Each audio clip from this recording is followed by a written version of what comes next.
के पूछा ताकि कहो ए सखी बोला हो सखी ई तोहर पिया जी तो के बड़ा सुंदर साड़ी पहनले हमन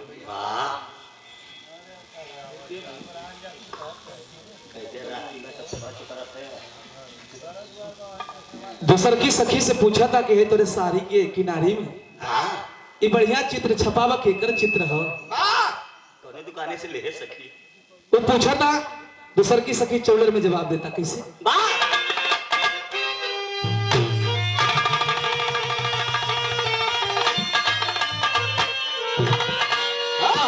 चुनरी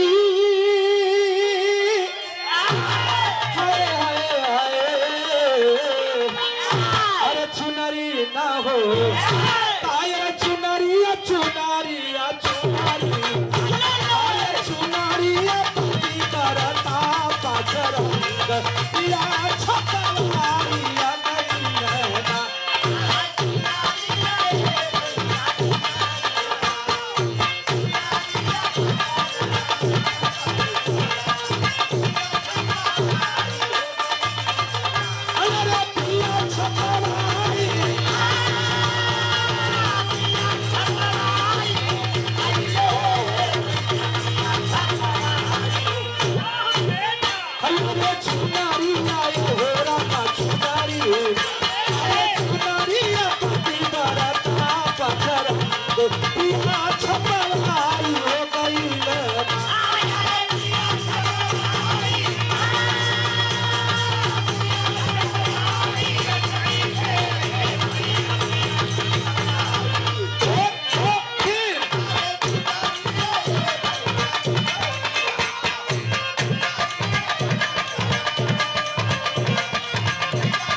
कहे इतना मत देखा ये 5 रंग का चुनरी बा ये 5 रंग का चुनरी बा हम तो ये दिखाता रे पगला तोरे समझ के बहरे बखनी भाई ये 5 रंग का चुनरी में का छपा बा पहल का छाप बतावत बा कैसे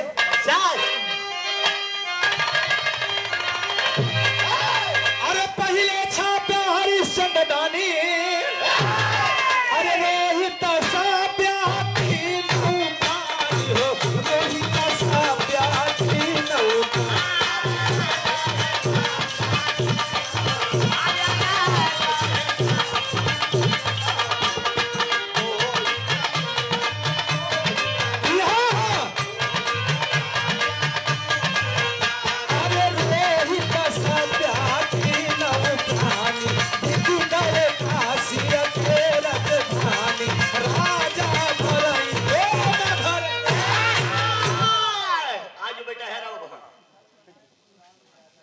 भैया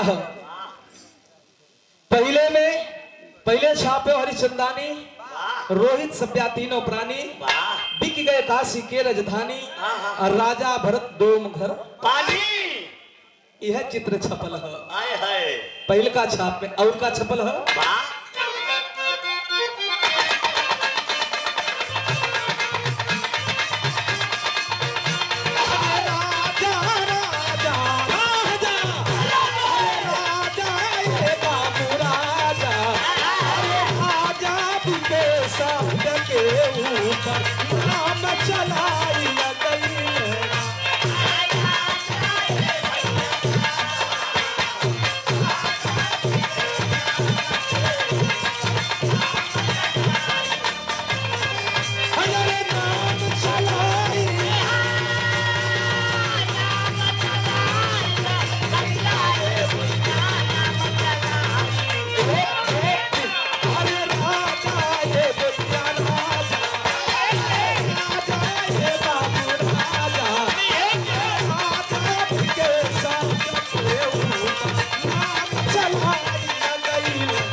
राजा बिके सत्य के ऊपर नाम चलाई गई लेना सत्यवादी राजा राजा हरिश्चंद्र।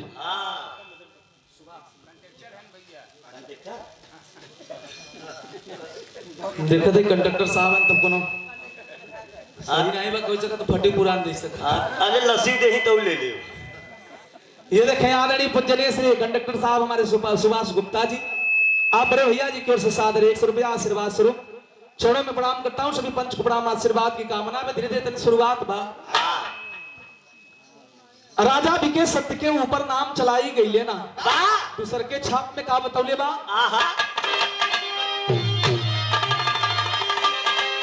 अरे दूसरे छापे राम गए बन को अरे तो सकतिया पान लगा लक्ष्मण को सकतिया पान लगा लक्ष्मण।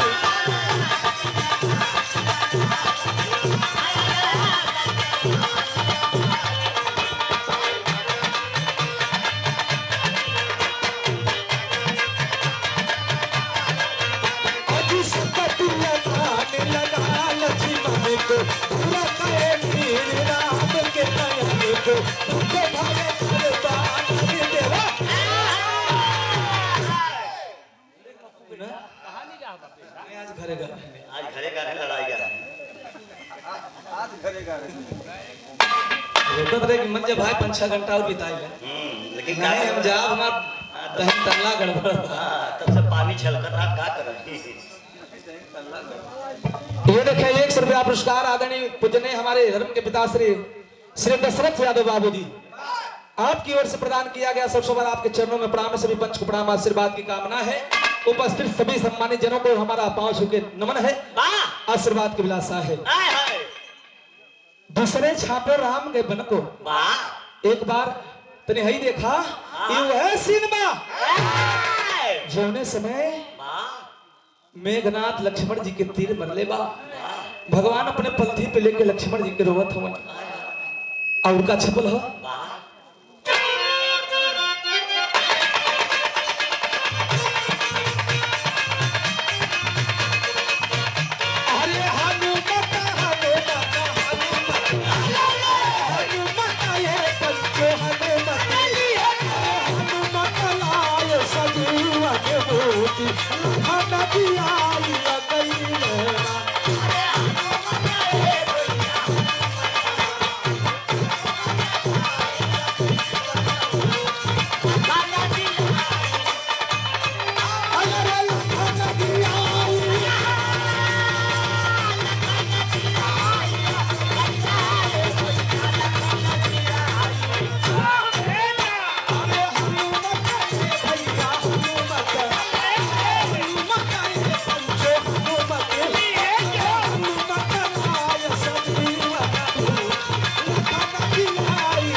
मोहम्मद काजू ये भैया कोर से पुरस्कार बहुत बहुत सलाम है। सभी पंच को प्रणाम आशीर्वाद की कामना है। हनुमत लाल सजीवन बूटी लखन जी आई गई लेना तीसरे में तीसरा जगह पे का छपल नहीं देखा। अरे तीसरे छापे कृष्ण मुरारी अरे मोहन चीर छोड़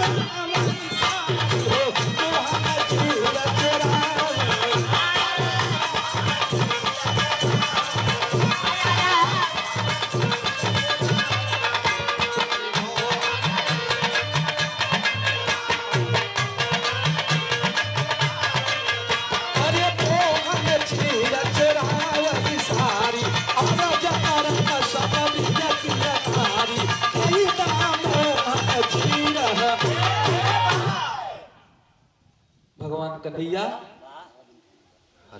नटखट नखरीले नंदलाल सखियन का सारी चुराए के पेड़ पे टंगले हवन सरिये भरना चुरा और का चुरा बेलजवा चुराने सहवा चुराने जाके देखत रहे तू हाँ फिर कुल लेके जाए नहाने यार। भैया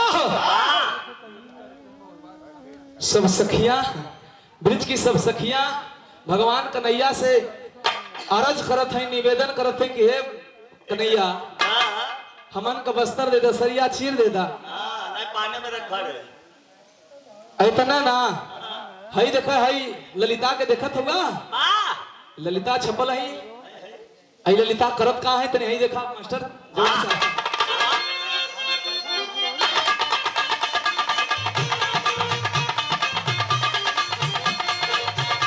अरे कहा दिया कहा दिया कहा दिया ये पंच कहा दिया, अरे कहा दिया ललिता ललिता देवती से बड़ा चतुर आई कईलेना।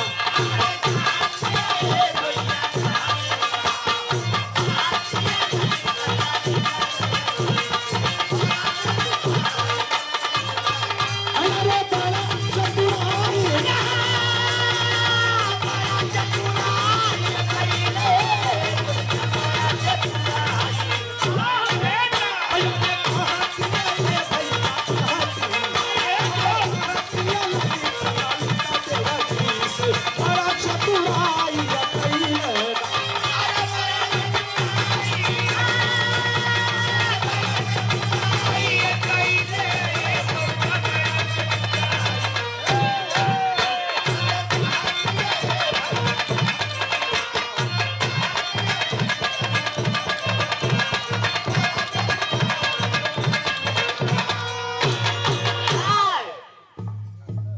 कहती ललित ललित देवकी से बड़ा चतुराई, मैया यशोदा तार कन्हैया बड़ा नटखट हुवन, बड़ा नखरीला हुवन, ये माखन चोर हुवन, सारी चोर हम सारी चोर हुवन, हमन के बड़ा छकावेलन।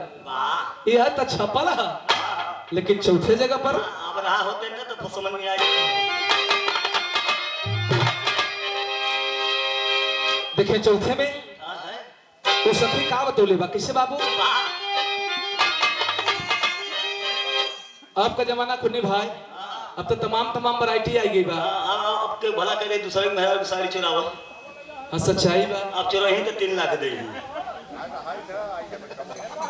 अब तो वैरायटी आई गई बा स्टोन वाली, इसमें स्टोन वाली बड़ी जोर चलता है। मेहरारू जीत कर बनाए हम स्टोन वाली ले, रबड़िया ले रबड़िया स्टोन वाली भेली भेंट वाली। अरे बाप रे। अब ओकरे पहले निरहुआ वाली। हां कहो ले जाए नहीं पठित है हम नहीं जन भाई करा दे नहीं अब जाएंगे जेके जरूरत बा अपन उ लेत है, हमसे का मतलब बा। चौथे में बताओ तो किसे बाबू। अरे चौथे छापे कृष्ण सुदामा, अरे कंचन थाल लिए है हरि धाम हो, कंचन थाल लिए है हरि।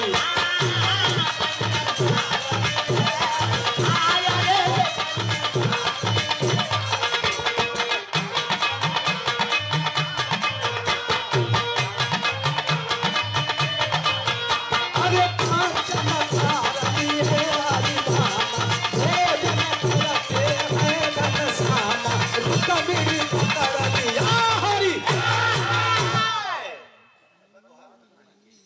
ये समय का सीन है जौने समय भगवान कन्हैया से मिले बदे सुदामा जी पुटली में चावल लेके गई है। आए है भुजिया वाला।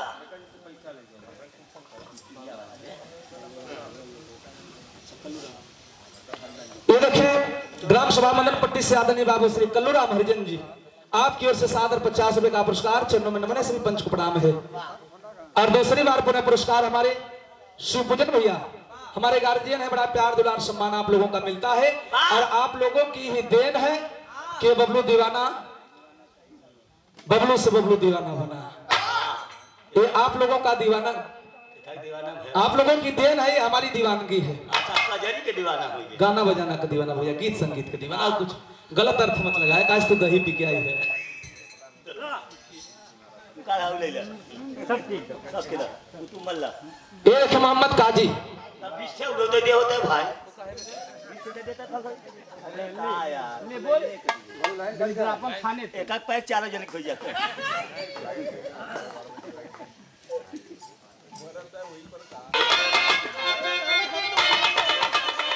मुआ बोल लो इधर। ये देखें हमारे मोहम्मद काजी भैया आपकी ओर से सादर 50 रुपया पुरस्कार ये पूरी पार्टी के। लेकिन काजू भैया ये हम लोग 6 है 50 में कैसे काम चले? यही वहाँ तो 20 से मांगत रहे हो। वो काहे बदे? वही बतावा नहीं खिया जाता कुछ जने के बात दे तू ही में। अल्लाह बरू हमारे शिवपूजन भैया को से पुरस्कार बहुत चरणों में प्रणाम सभी पंच को प्रणाम आशीर्वाद की कामना है। वाह कहना है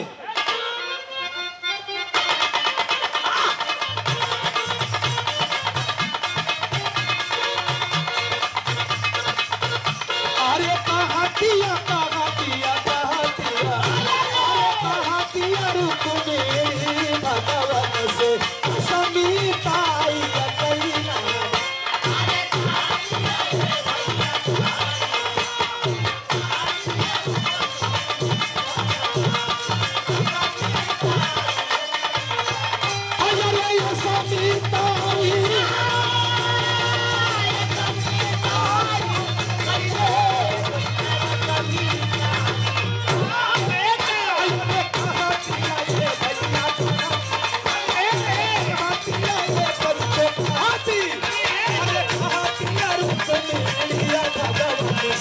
समीप आई कलीना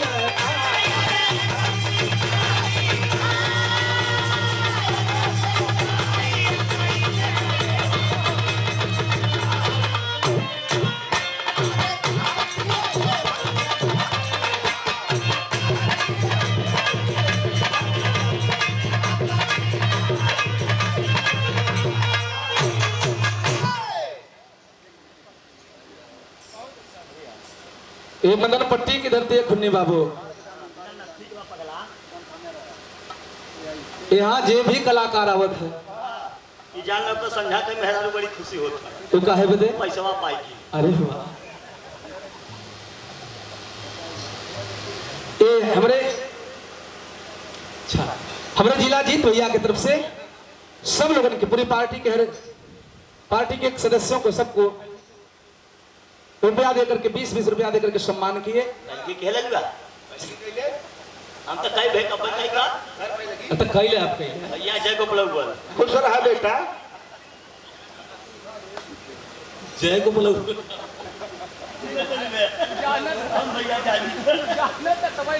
बहुत चरणों में नमन तो पंच कपड़ा में आशीर्वाद की कामना कोट भाषा आखिरी करिए बाबू 50 में का बताओ था कैसे?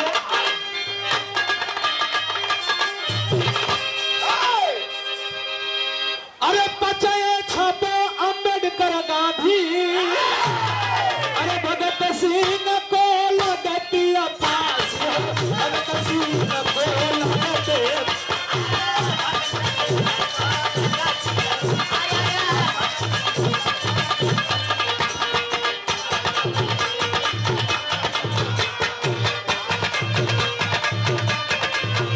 अरे भगत सिंह को लगतिया पास दयाई मैया दादी राधे श्याम कलम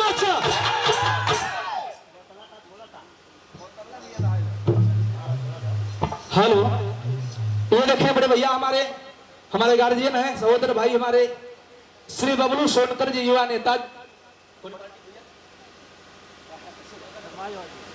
ये देखें युवा नेता उभरते हुए समाज सेवी हमारे बड़े भैया मदन पट्टी से 100 रुपया पुरस्कार देना भैया के बहुत चरणों में नमने सभी पंच को प्रणाम आशीर्वाद की कामना पंच का आशीर्वाद लगे सामाजिक कार्यों में आपकी रुचि बनी रहे सामाजिक कार्यों में बढ़ चढ़ के आप हिस्सा लें समाज की सेवा में अपनी जिंदगी को समर्पित कर दें। बहुत बहुत आपके चरणों में प्रणाम सभी पंच को प्रणाम आशीर्वाद की कामना है। आखिरी कड़ी मास्टर पैतरा बदल के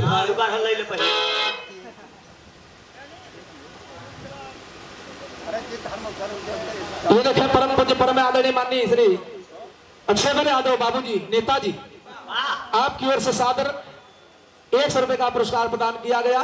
सोशबर आपके चरणों में मैं प्रणाम करता हूँ। सभी पंच प्रणाम आशीर्वाद की कामना है। अंतिम लाइन मास्टर आओ।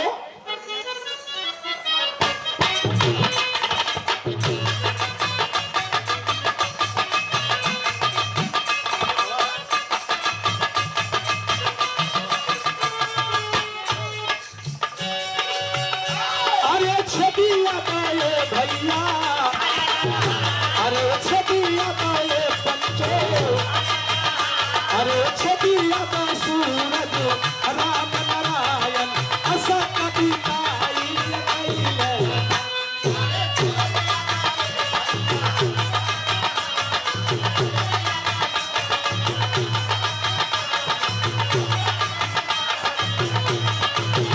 अरे असा कभी काई,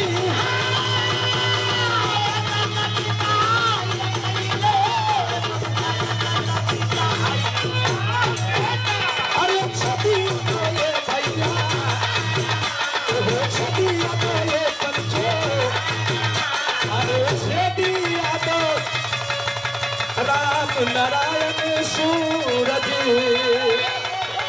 अरे ऐसे कविताई